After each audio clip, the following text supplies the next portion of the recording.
যে বেতনের বৈষম্য দেখা দিয়েছে এবং আপনি আবেদন করেন যে বেতন বৈষম্য হয়েছে বা বেতনের যে সমতাকরণ প্রয়োজন,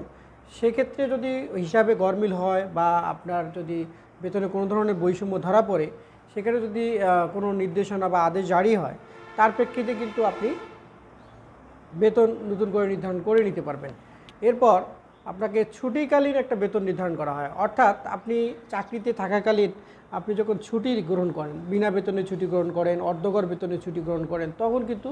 এক ধরনের বেতন নির্ধারণের বিষয় আসে। এরপর আমরা যখন পদোন্নতির কার্যক্রম করি, পদোন্নতির কার্যক্রম করার ক্ষেত্রে বেতন নির্ধারণের বিষয়টা আসে। যারা পদোন্নতিপ্রাপ্ত হয় তারা তাদের যে পদোন্নতিপ্রাপ্ত যে গ্রেড, সেই গ্রেডের স্কেলে যে বেতনটা নির্ধারণ করা হয়, সেটা এখানে